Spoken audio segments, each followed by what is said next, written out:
I don't think that any patient should have to be running around looking for information. I think it should come to you.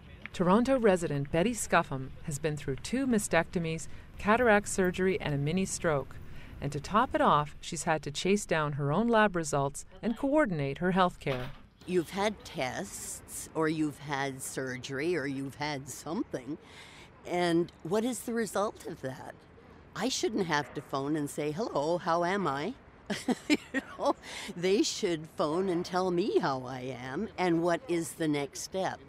This spring, the Change Foundation, a health policy think tank, heard from 100 patients and caregivers like Betty at 10 focus groups held across the province.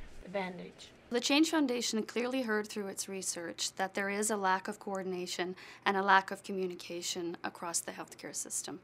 Patients and caregivers in this process are often left feeling confused, frustrated, and sometimes even forgotten. These stories and experiences from the focus group are part of the Change Foundation's first annual Health Integration Report. Who is the Puzzle Maker? Patient-caregiver perspectives on navigating health services in Ontario. The work we've been doing with focus groups is important because, actually, believe it or not, the views of patients and caregivers is not really known as it relates to how the various pieces of the healthcare system fit together. And that's also important because Ontario is currently bringing a range of services together for the first time under one umbrella, from hospitals to long-term care to home care. And the Change Foundation believes the views of patients and caregivers are critical to help connect the pieces of the healthcare puzzle so that good care and coordinated care are not left to luck. But many say we've got a long way to go. In May, when the Change Foundation tapped into a general survey of Ontarians, it found that 54% reported they weren't confident there was a single lead person in charge of coordinating their healthcare services.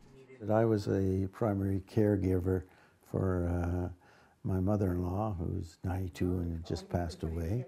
72-year-old Ottawa resident Ron Catterall had a difficult time managing the complexity of his mother-in-law's care. We met many trips to the hospital and to doctors, and the diagnosis was never really solidified whether she should get a puffer or whether the nitro pills should be changed because it's a heart problem or a lung problem. I mean, that never got really discussed or communicated. And with over 27% of Ontario residents caring for loved ones with serious health problems, better coordinated care will make it easier for hundreds of thousands of caregivers. Just for a senior to try and take care of another senior, it's difficult. And for Isabella Fernandez, who has asthma, diabetes, and high blood pressure, she says that too often she's left in the dark about her own health. Unless I call the doctor several times for appointments to know what my condition is, then I get a feedback. Otherwise, I'm in a limbo. I don't know what's going on with my health. Beyond coordination and better communication, the focus groups reported other issues. Arriving at appointments to find their lab reports hadn't been forwarded. Having to repeat the same tests, even within the same institution. Being confused about who's in charge. Having to physically collect and transport their own test results. No support with difficult transition from hospital to home for themselves or loved ones. But the focus group participants also praised the system, especially those who rely on cancer services, as well as those who receive care from teams of healthcare professionals working together.